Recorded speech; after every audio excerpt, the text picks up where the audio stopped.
그래서 요새 그 단백질 파우더를 굉장히 좀 과도하게 드시는 분들도 많고 이런 거에 대해서는 또 어떻게 생각하시는지. 콩팥병 중에서 소변에 이렇게 단백뇨가 나오는 게 있어요.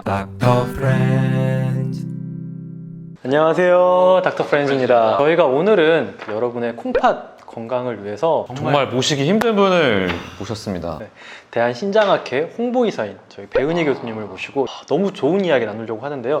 교수님 소개 잠깐 먼저 부탁드릴게요. 안녕하세요, 헬프님들. 저는 대한신장학회 홍보이사를 맡고 있는 전남대학교 신장내과의 배은희입니다. 반갑습니다. 저 이야기 나눠봤는데 너무 멋지시고 또 따님이 저희 또 헬프님이셔가지고 아 진짜 참 영광입니다. 이낙준 쌤의 사인을 받으셨어요. 아 보고 계십니까? 맞아. 볼지 안 볼지 모르겠지만 세현 보고 계십니까? 네. 교수님하고 나누고 싶은 이야기가 콩팥을 지키는 생활 습관이란 거에 대해서 좀 이야기를 나눠보고 싶은데요. 대한신장학회에서 콩팥을 지키는 건강한 생활 습관 중에 8가지 생활 수칙이라고 해가지고요. 저희가 포스터도 만들어서 네. 각 병원에 배포도 하고 저희가 동영상도 만들고 저희가 많은 캠페인 같은 걸 하는데요. 네. 그때 이제 저희가 했던 8가지 생활 수칙이 있어서 그걸 가지고 오늘 좀 얘기를 해봤으면 합니다. 이야기해 주신 8가지 수칙에 대해서 한번 하나하나 짚어보면서 왜 이런 수칙이 나왔고 네. 어떻게 우리가 생활에 적용하면 되는지 하나하나 여쭤보도록 하겠습니다. 네. 첫 번째 수칙 혹시 어떤 게 있는지. 저는 사실 개인적으로 진료를 볼 때 이런 질문을 제일 많이 받거든요. 어떻게 먹어야 돼요? 뭐 먹어야 돼요? 콩팥에서 혹시 그런 건강한 음식이나 식단 관리 비법이 있는지 궁금합니다. 가장 많이 나오는 질문이에요. 역시 환자분들 딱 외래에 오시면 콩팥이 안 좋으십니다 하시면 첫 번째 질문이 그럼 콩팥의 건강한 음식은 뭔가요? 그런 거에 대해서 좀 알려주세요. 이렇게 나오거든요. 유튜브를 보면 유튜버에서도 모에 좋은 음식 또는 콩팥 건강에 좋은 음식 하면 조회수가 가장 많이 나와요. 역시 본 것 같아요. 네. 뭐 3가지 뭐 피해라, 뭐 3가지 먹어라 이런 거 엄청 나왔던 것 같아요. 근데 제가 봤을 때는 네. 어떤 음식 한 가지가 콩팥에 좋다 뭐 이런 게 아니라 그냥 골고루 섭취하는 게 제일 좋은 것 같아요. 이게 내과 선생님들의 항상 모범 답안이잖아요. 건강하게. 골고루 드시는 거예요. 저희가 이제 콩팥은 1단계, 2단계, 3단계, 4단계, 5단계로 나누는데 3단계 밑으로 넘어가면 이제 몸에 좀 쌓일 수 있는 것들이 있거든요.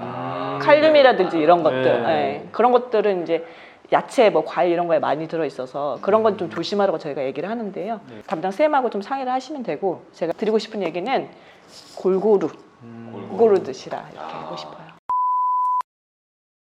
적정 체중을 또 유지하면서 운동을 하는 게 좋다라고 하잖아요. 근데 요새 굉장히 또 헬스 붐 일고 있거든요. 네, 또 여기에 또 헬린이가 있어요. 헬린이가 있습니다. 네, 헬린이라고 9개월차 네, 9개월차 헬린이 언제까지 헬린일지 모르겠는데 계속 헬린이지. 네. 그래서 요새 그 단백질 파우더를 저희가 뭐 운동할 때 한 번만 드시는 게 아니라 굉장히 좀 과도하게 드시는 분들도 많고 이런 거에 대해서는 또 어떻게 생각하시는지. 골고루 드시는 게 가장 좋은데 건강에 네. 단백질 파우더를 드신다는 말은 그야말로 단백질만 섭취를 하는 거잖아요. 네.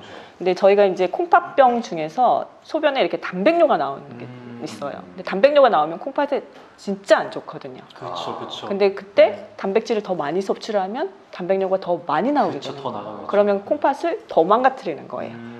그래서 그런 분들한테는 아주 안 좋고 단백질을 좀 드셔야 되면 제가 봤을 때는 본인 콩팥 건강을 먼저 확인한 다음에 드시는 게 좋을 것 같아요. 간단하게 소변 검사만 해도 맞아요. 단백뇨 나오는지 알 수 있거든요. 스틱으로 색깔만 일단 보고 거기서 나오면 추가 검사하면 되잖아요. 그렇죠. 프로틴을 저희가 운동하시는 분들이 뭐 먹지 말라는 건 아닌데 필요한 만큼 드셔야겠죠. 근데 꼭 자기 콩팥이 어떤지는 아셨으면 좋겠어요. 이게 노인분들이나 이런 분들 단백질 섭취량이 좀 부족하실 수 있는 분들이 있잖아요. 네네. 이런 분들이 콩팥이 괜찮은데 단백질 섭취를 줄이라는 이야기는 그렇죠. 그건 아니겠죠. 단백질 드셔야 돼요. 그렇죠. 그래서 이게 너무 극단으로 이렇게 생각하지 마시고 항상 본인이 몸을 체크를 하신 다음에 적당량의 단백질 섭취는 좀 중요하다라는 거 이렇게 이야기 드리고 싶고요. 네, 요새 뭐 3고라고 하잖아요. 고혈압, 당뇨, 그다음에 고지혈증 이렇게 해서 3개가 높으면 안 된다. 네. 3고라고 하는데 그 중에서 고혈압이 콩팥하고 굉장히 밀접한 연관이 있다고 들었거든요. 혹시 이게 왜 상관이 있고 왜 조심해야 되는지 알려주시면 좋겠습니다. 혹시 저는 고지혈증이 아니 제가 질문하고 싶은 건 혈압을 조절하는 기관이 어딘 줄 아세요? 이거 굉장히 민감한 질문이에요. 왜 갑자기 민감하게 심장에서도 하고 신장에서도 하고 내분비에서도 살짝 이렇게. 맞아요. 혈압을 조절하는 기관은 우리 몸에서 머리 끝부터 막 다 많아요. 근데 그 중에서 가장 중요한 거는 콩팥 신장이에요. 아 네, 신장내과에서 실제로. 신장내과에서도라고 하지 말고 신장내과에서 제일 중요한 겁니다. 근데 심장내과에서도 해. 신장에서 조절하는 거고 네. 심장은 타겟 오간인 거죠. 타겟 오간. 포적장인 그쵸, 거죠. 그쵸, 그쵸. 네. 이게 그 말씀이셨구나. 저는 과 어디 가는지 물어보실 줄 알고. 과를 어디 가는 게 아니라 어디서 조절하는 거예요. 네. 콩팥에서 조절합니다. 이제 신장에서 염분을 배설하면서 물을 같이 배설해 주니까 혈압을 조절하고요. 또 신장에서 이렇게 혈관 수축에 관여하는 안지오텐신이라는 호르몬을 분비를 하거든요. 맞아요. 그래서 혈압을 조절을 해요. 맞습니다. 근데 이제 콩팥이 나빠지면 이런 것들이 조절이 안 되니까 이제 고혈압이 발생을 하는 거죠. 이제 사구체라 그래서 콩팥은 노폐물을 걸러주잖아요. 그게 맞아요. 모세혈관 덩어리인데 이 모세혈관 덩어리는 그야말로 혈관 덩어리잖아요. 네. 근데 이제 고혈압이 발생이 하면 압력이 높아지면 혈관이 이렇게 너덜너덜해지는 거예요. 그러면서 콩팥이 이제 더 나빠지죠. 콩팥이 더 나빠지면 어떻게 되겠어요? 또 올라가죠. 혈압이 한번 올라가기 시작하면 조절을 하지 않으면 계속해서 콩팥이 나빠지는 코스를 밟으니까 꼭 혈압 조절을 해야 된다. 그 수칙 중에 보니까 네 번째가 제가 또 관심이 많은 혈당 관리. 관심이 많은 정도가 아니라 거기만 관심 있지 않아요? 아니요. 저는 다 봐야 된다고 생각합니다. 네. 네, 혈압, 고지혈증 다 봐야죠. 네, 다 재보지 않나요? 근데 이 혈당도 굉장히 또 콩팥 건강에 중요하잖아요. 네, 또 어떻게 관련이 있는지. 이제 본인 콩팥이 다 망가져가지고 투석하시는 분을 말기 신부전이라고 하는데 말기 신부전의 가장 흔한 원인 무려 50%의 원인이 당뇨예요. 당뇨가 조절이 안 되면 결국은 말기 신부전에 또 당뇨 빠지는 조절 안 하고 거죠. 뭐 했습니까? 내부면외과 의사로서 근데 이게- 책임을 통감해야 되는 거 이게 아니에요? 사회적으로 봤을 때 할 말이 없는 게 더 좋아지지 않더라고요. 그렇죠? 당뇨가 계속 늘어나니까 네, 이게- 늘어나니까 이게 홍보도 열심히 하고. 조절률이라든지 약간 이런 것들이 생각해보니까 내부면외과 홍보위원 아닙니까? 맞습니다. 네, 근데 많이 조절되고 있어요. 지금. 더 열심히 하겠습니다. 늘어나고 있잖아요, 당뇨 환자가. 환자가 늘어나는 건 이제 식습관이 서구화돼가지고 늘어나는 거고. 더 열심히 해서 열심히. 네. 좀 미리미리 이렇게 혈당 조절 잘 하셔가지고 정말 콩팥 건강을 지키셨으면 좋겠어요. 만성 질환이 있는 경우에도 뭐 영양제를 먹어야 되는 경우도 있고 뭐 약을 먹어야 되는 경우도 있는데 사실 신장이 이런 영양제나 약의 영향을 엄청나게 많이 받잖아요.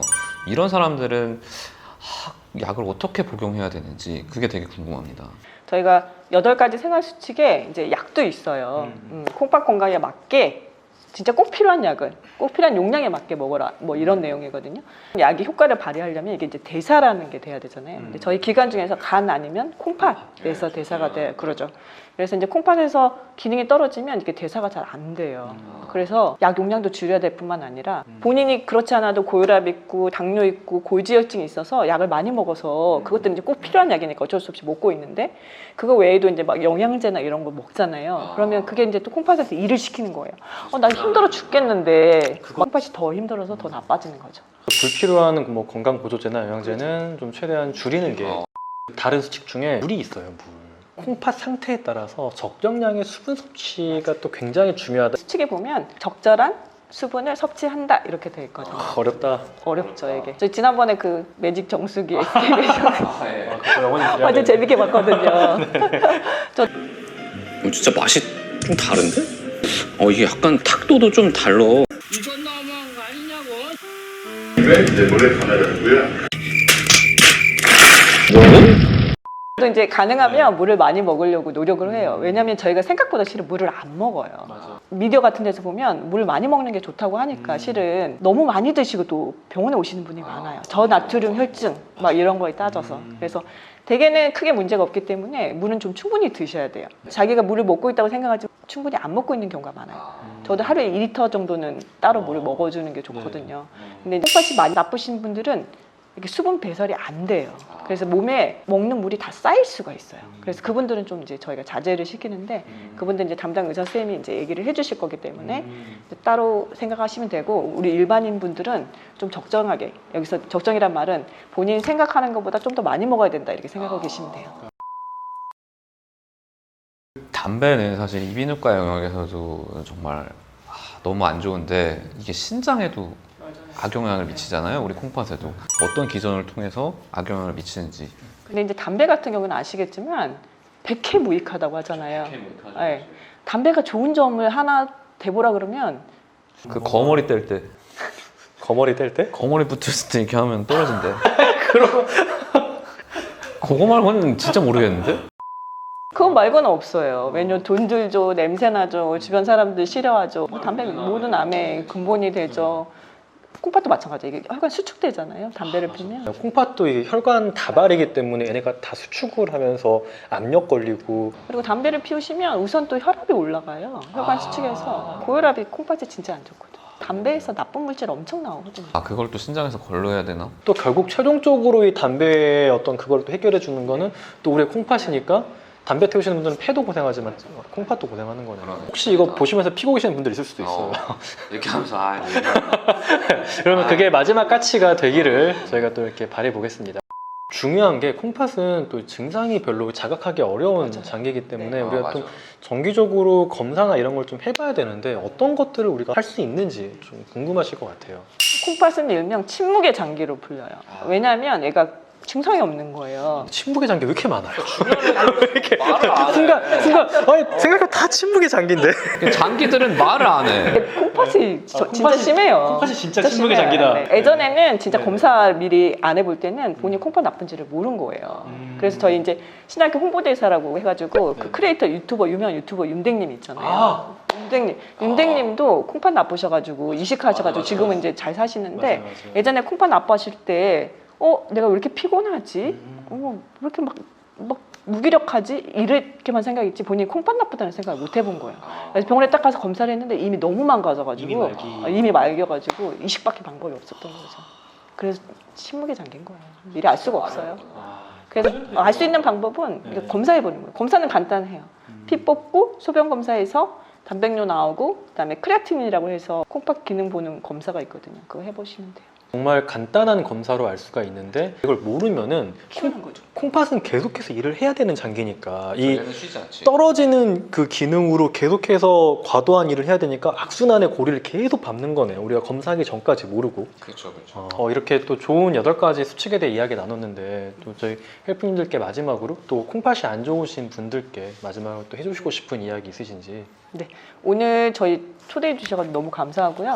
네, 8가지 생활 수칙 꼭 지켜가지고 건강한 콩팥 생활 하셨으면 좋겠습니다.